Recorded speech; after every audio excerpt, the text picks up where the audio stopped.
Hello. Today we're going to talk about chapter 5, and it is interpersonal communication. So already we know inter means between. So we want to understand how we communicate with different cultures other than the ones that we're accustomed to or the ones that traditionally we were raised in. So I'm going to go to my PowerPoint.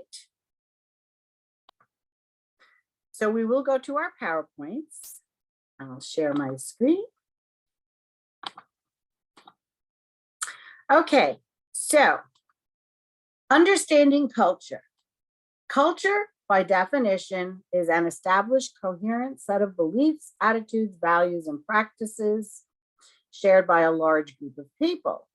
So what influences our beliefs, what influences our attitudes can be suggested from your nationality or your ethnicity or religion or gender or sexual orientation or physical abilities, age. So that's why many of us say, well, according to my customs, we don't change our name when we get married. Perhaps that's an example. So that is something that can be an American culture or an Eastern European culture, but it is a belief or an attitude that is practiced by a large group of people. But we also understand that we have certain climates that or cultures that we come in contact with every day. And we need to understand that culture is learned, but we also need to identify that I need to understand others' cultures. Yeah, we can't understand all, but we can understand other cultures other than the one that we are used to. And culture is communicated, so it can be set from one generation to the next. And it's layered, based on a belief system. And then you have an attitude, and then you have things that you do, like traditions for Christmas or a holiday. And we live our culture, right? So intercultural communication is communicating with someone from a different culture, but that doesn't mean different as in I don't understand. That means different in that I understand your culture, I understand my culture, and that's wonderful. And I am a proficient communicator and can communicate with people with a different learned culture, a different communicated culture, a different layering of beliefs, attitudes. And so in your book, they identify co-cultural communication theory. So again, this is the foundation of this chapter. It is a theory that people who have more power within a society determine the dominant culture. So that means that within a large culture, we may have other cultures. So members of a society who don't conform to the dominant culture. So many of us act and live in a co-cultural communication theory of American culture.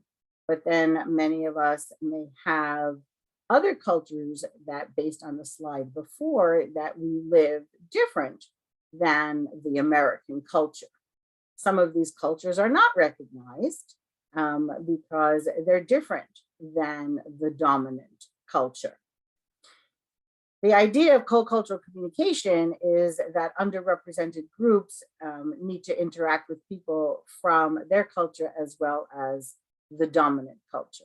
So I'm comfortable in my American culture, but I've taught in other countries where other cultures are being represented, and I would need to interact with the people from that dominant group, and that allows you to be proficient in intercultural communications, and you're not getting distracted or comparing cultures. So if I were to teach in a country where men were in one room and women were in another, even though I'm not used to that, I don't live that in this country, I adapt to it in other cultures. Members of co-cultures develop communication practices for dealing with members of dominant culture. So in respect to both cultures, we want to be polite, but what your book is stating that sometimes we a little bit overly polite so that we do not offend. And that actually is the sign of an effective communicator, because remember in the beginning, I said, we don't want to offend anyone. Suppress reactions and offensive comments.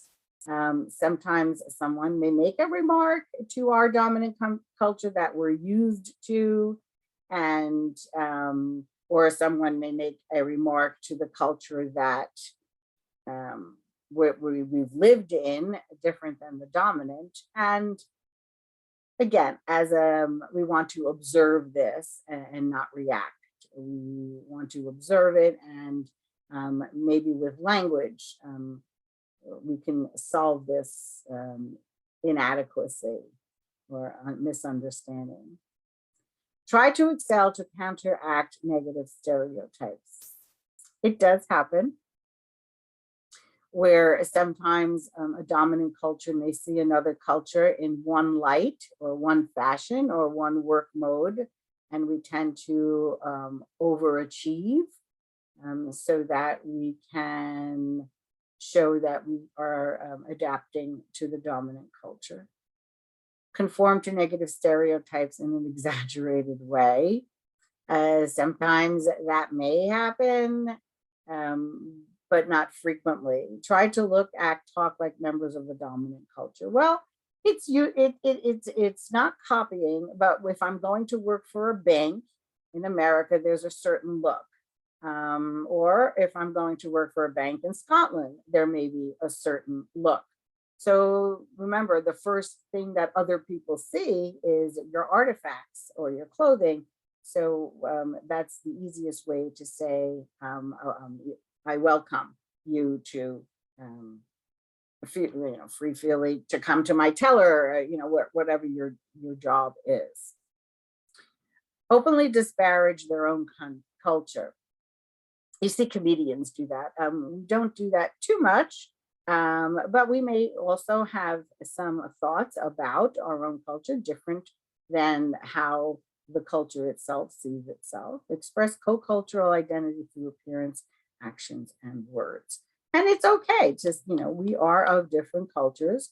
And here we have the dominant culture, which is made up of many other co-cultures, and we need to adapt ourselves to both. But in the workplace environment, you're adapting to the dominant culture there. Intersectionality, very good word, a notion that we are the sum total of our overlapping experiences rather than singular category. And that's basically what that last slide is representing, that we are a combination of the dominant culture and the other culture which we've lived and are living. And so we are overlapping in experiences. But again, in your workplace environment, you're probably more whatever that workplace environment culture is.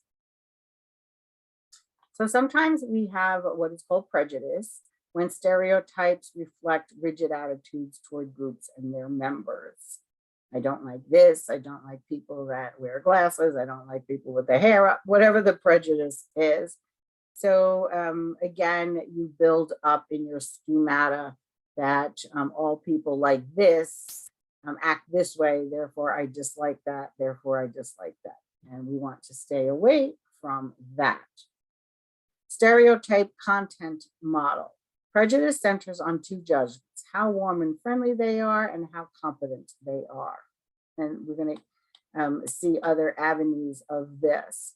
But basically, in a workplace environment, or meeting new people in an in-class situation, or being in a store and working with people in that store, this is what we use as a foundation.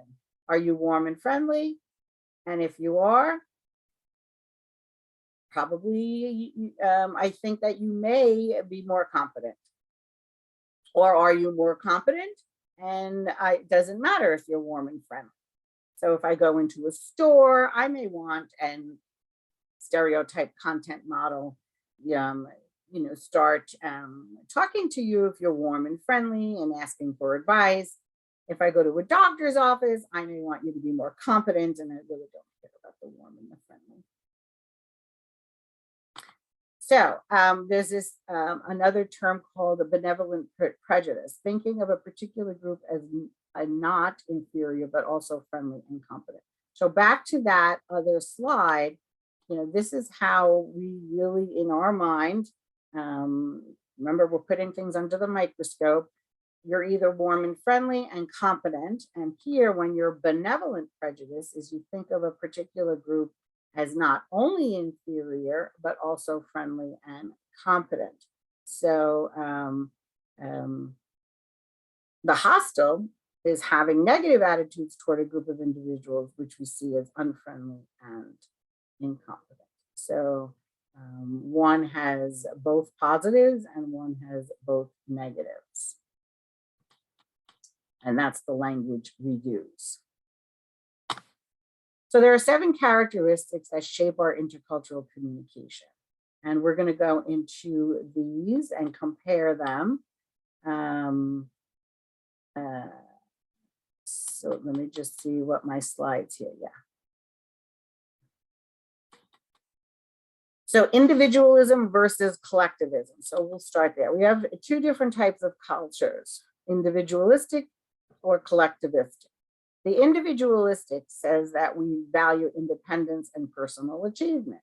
So again, if I am talking about the American culture, this follows. We do value independence and personal achievements compared to culturalistic cultures, which emphasize group identity, interpersonal harmony, and well-being of in-groups, those people. So some of my islanders tend to be a little bit more collectivistic, sorry. So, and that's why we may have a difference of in understanding cultures, because I say, we have to be here at 5 o'clock, and you think we have to be here around 5 o'clock, which is another element we're going to talk about. So right now, learning this material helps us understand what specifically in that culture is one thing that we find uncommon. So in an individualistic culture, I did this and I did that. In the collectivistic culture, we did this and we did that.